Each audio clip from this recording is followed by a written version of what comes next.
नमस्कार, आप देख रहे हैं CWB हिंदी न्यूज।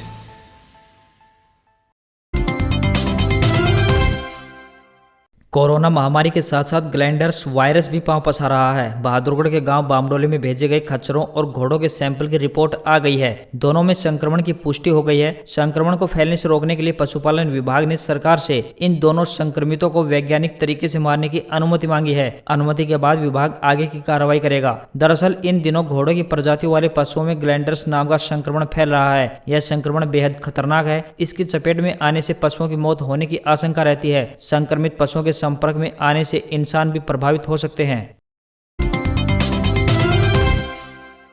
आज हरियाणा प्रदेश को अगर कोई बचा सकता है तो वह स्वयं मुख्यमंत्री मनोहर लाल खट्टर हैं। अगर वो तुरंत इस्तीफा दे दें तो यह प्रदेश बच जाएगा, अन्यथा महामहिम को इस पर संज्ञान लेते हुए प्रदेश में राष्ट्रपति शासन लागू कर देना चाहिए। यह बात पूर्व नेता प्रतिपक्ष एवं इंडियन नेशनल लोकदल के प्रधान महासचिव अभय सिंह चौटाला ने बुधवार को चंडीगढ़ स्थित पार्टी कार्यालय में प्रेस वार्ता को संबोधित करते हुए कही। उन्होंने मुख्यमंत्री पर सीधे आरोप लगाते हुए कहा कि प्रदेश में कोरोना को फैलाने के जिम्मेदार स्वयं मनोहर लाल खट्टर हैं। जब प्रदेश में धारा 144 लगा रखी है तो मुख्यमंत्री द्वारा एक अस्थायी अस्पताल के उद्घाटन में सैकड़ों लोगों की भीड़ एकत्र कर सारे नियम तोड़े गए। इसका नतीजा यह हुआ कि लोग अब सोशल डिस्टेंसिंग जैसे नियमों को तोड़ने का ऐलान करने लगे हैं, जिसके कारण कोरोना संक्रमण फैलने की संभावना अधिक हो गई है। हरियाणा के उप मुख्यमंत्री दुष्यंत चौटाला ने बताया कि 1 जून 2021 से प्रदेश में सूरजमुखी की सरकारी खरीद शुरू की जाएगी। इसके लिए 7 मंडियां निर्धारित की गई हैं। अब तक 8,283 किसानों ने अपनी सूरजमुखी की फसल बेचने के लिए पोर्टल पर पंजीकरण किया है। किसानों को अपनी फसल पंजीकरण करवाने के लिए जल्दी एक दिन और पोर्टल खोला जाएगा। सरकार ने सूरजमुखी के लिए 5,885 रुपये प्रति क्विंटल न्यूनतम समर्थन मूल्य निर्धारित किया हुआ है, परंतु खुशी की बात यह है कि किसानों को अपनी फसल का खुले बाजार में ज्यादा मूल्य मिल रहा है। हरियाणा में बुधवार को कोरोना को लेकर राहत के साथ चिंता की भी खबर आई है। राहत की बात यह है कि कोरोना के नए केस कम मिले हैं, जबकि चिंता की बात यह है कि मौतों की संख्या फिर बढ़ गई है। स्वास्थ्य विभाग द्वारा जारी हेल्थ बुलेटिन के मुताबिक कोरोना के 6,818 नए केस मिले हैं, तो वहीं 153 लोगों की मौत हो गई है, जो कि बीते दिन के मुकाबले अधिक है। इसके बाद प्रदेश में कोरोना से होने वाली मौतों का आंकड़ा कुल 7,076 पहुंच गया है। हिसार जिले के मसूदपुर गांव के बाद अब डाटा गांव ने लॉकडाउन के नियमों को मानने से इनकार कर दिया है। बुधवार को रोगी खाप के चबूतरे पर डाटा गांव की पंचायत हुई और पंचायत में यह फैसला लिया गया कि कोई भी बिजली कर्मचारी व पुलिस प्रशासन के आदमी को गांव के अंदर नहीं घुसने दिया जाएगा। ग्रामीणों ने कहा कि अन्य किसी सरकारी कर्मचारी को भी गाँव में घुसने नहीं दिया जाएगा। अगर कोई कर्मचारी गाँव के अंदर जबरदस्ती घुसता है तो वह किसी घटना का खुद जिम्मेदार होगा। गाँव के अंदर बने हुए कोविड-19 सेंटर को भी सभी ग्रामवासियों ने उठवा दिया है। इसके अंदर किसी प्रकार की कोई सुविधा नहीं थी। कोरोना के कहर को देखते हुए हरियाणा सरकार ने प्रदेश में लॉकडाउन लगाया हुआ है। प्रदेश सरकार ने 3 मई से 9 मई तक लॉकडाउन लगाया था। उसके बाद इसे नया नाम महामारी अलर्ट व सुरक्षित हरियाणा देकर 17 मई तक बढ़ा दिया गया था। अब एक बार फिर से लॉकडाउन की अवधि को 24 मई तक बढ़ा दिया गया है। इसी बीच अब लॉकडाउन में छूट को लेकर डिप्टी सीएम दुष्यंत चौटाला का बड़ा बयान सामने आया है। उन्होंने कहा है कि कोरोना महामारी पर समीक्षा बैठक करने के बाद अगले सप्ताह प्रदेश सरकार कई छूट दे सकती है। यह बात उन्होंने बुधवार को चंडीगढ़ में एक प्रेस कॉन्फ्रेंस के दौरान कही।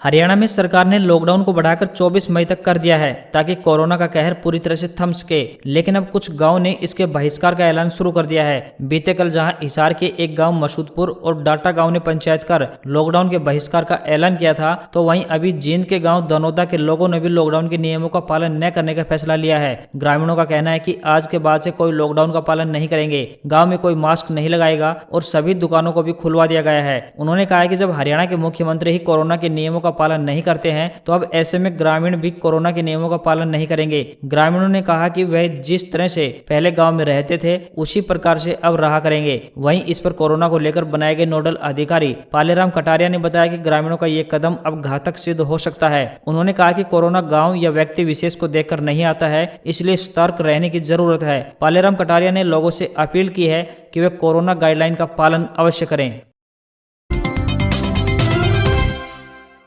राजस्थान में पिछले 24 घंटे में कोरोना के 9,849 नए संक्रमित केस मिले हैं, जबकि 139 मरीजों की जान चली गई। राज्य में बढ़ते कोरोना केसों के साथ अब ब्लैक फंगस के केस भी तेजी से सामने आ रहे हैं। इस बढ़ती बीमारी को देखते हुए राज्य सरकार ने इसे बुधवार को महामारी घोषित कर दिया है। वहीं राजस्थान देश का 13वां ऐसा राज्य बन गया है जहां 1 करोड़ से अधिक ज्यादा कोरोना के टेस्ट अब तक हो चुके हैं।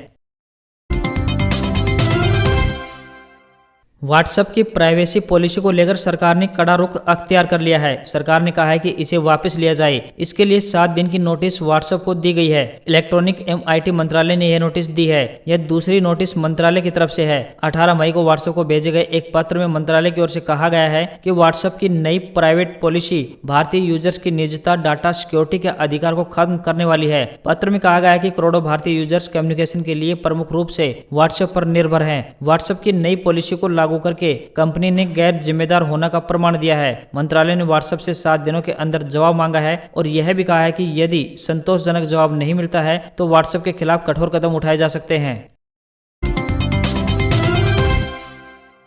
प्रधानमंत्री नरेंद्र मोदी बुधवार को चक्रवाती तूफान ताऊ-ते से प्रभावित गुजरात और दीव के दौरे पर हैं। वे यहां हालात और नुकसान की समीक्षा करने पहुंचे हैं। सबसे पहले पीएम मोदी ने ऊना, दीव, जाफराबाद और महुआ समेत सौराष्ट्र के कई जिलों का वायुसेना के हेलीकॉप्टर से निरीक्षण किया।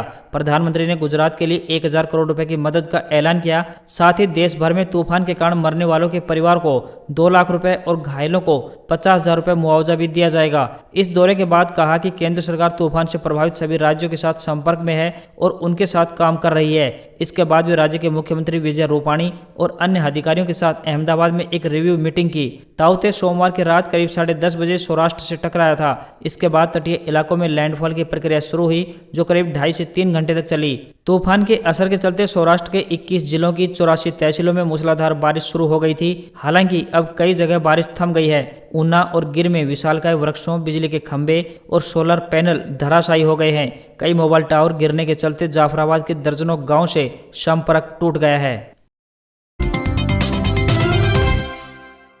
गुजरात के मुख्यमंत्री विजय रूपाणी ने बताया कि तेज हवाओं की वजह से 40,000 पेड़ गिर गए हैं और 16,500 कच्चे मकानों को नुकसान पहुंचा है। 2,400 से ज्यादा गांव में बिजली नहीं है। 122 कोविड हॉस्पिटल में भी पावर सप्लाई में दिक्कत हुई है। राज्य में 7 लोगों की मौत हुई है। तूफान की वजह से बने हालात को देखते हुए राज्य में कोरोना वैक्सीन रोक दिया गया है। मुख्यमंत्री कार्यालय के मुताबिक अब 20 मई से दोबारा टीके लगने शुरू होंगे। ताऊ-ते तूफान के बाद मुंबई के समुद्र में 4 जहाज फंस गए हैं। इन जहाजों पर 713 लोग फंसे हैं और इनमें से 620 लोगों को रेस्क्यू कर लिया गया है। इसमें से ओएनजीसी का एक बार्ज P305 डूब गया है, जिस पर सवार 90 से ज्यादा लोग अभी भी लापता हैं। किसानों के लिए अच्छी खबर, डीएपी खाद का कट्टा 2400 रुपए की जगह 1200 रुपए में मिलेगा। केंद्र ने सब्सिडी 500 से बढ़ाकर 1200 रुपए की। केंद्र सरकार बुधवार शाम को किसानों के लिए एक अच्छी खबर लेकर आई। सरकार ने डीएपी फर्टिलाइजर पर सब्सिडी 140% बढ़ा दी है। यानी अब किसानों को प्रति कट्टा 500 रुपए की जगह 1200 रुपए की सब्सिडी मिलेगी। इससे किसानों को 2400 रुपए प्रति कट्टे की जगह 1200 रुपए कीमत चुकानी होगी। प्रधानमंत्री नरेंद्र मोदी की अध्यक्षता में बुधवार को हुई हाई लेवल मीटिंग में यह फैसला लिया गया। पीएम ने कहा कि अंतर्राष्ट्रीय बाजार में वृद्धि के बावजूद किसानों को पुरानी दरों पर ही खाद मिलेगा। कांग्रेस सांसद राहुल गांधी ने एक खबर के साथ डीएपी की कीमतों में बढ़ोतरी को लेकर केंद्र सरकार पर ट्वीट के जरिए हमला किया था। गुजरात से ताऊ-ते तूफान का संकट तो गुजर गया है, लेकिन इस चक्रवात ने राज्य में काफी तबाही मचाई है। तूफान से 45 लोगों की जान चली गई है। वहीं 2 लाख से ज्यादा पेड़ गिरे हुए हैं। अभी 112 रास्ते बंद हैं। अभी तक की जानकारी के मुताबिक 20,000 से ज्यादा कच्चे मकान भी प्रभावित हुए हैं। मुख्यमंत्री विजय रूपाणी ने बताया कि पूरा प्रशासन पिछले 3 दिनों से तैयारी में व्यस्त था। इस वजह से बड़ी दुर्घटना या जन हानि नहीं हुई। चक्रवात की वजह से 5,958 गाँव में बिजली सप्लाई बाधित हुई थी। इनमें से 2,101 गाँव में सप्लाई फिर से शुरू हो चुकी है, जबकि 3,850 गांव में काम चल रहा है। तूफान से प्रदेश की 96 तहसीलों में भारी बारिश हुई। उमरगांव में सबसे ज्यादा 14 इंच बारिश हुई है। मूंगफली समेत अन्य फसलों को 50 से लेकर 100% तक नुकसान पहुंचा है। सौराष्ट्र में बाजरा, मूंग, मूंगफली, चीकू, पपीता, शरीफा समेत कई फसलों को 50 से 100% तक नुकसान हुआ है।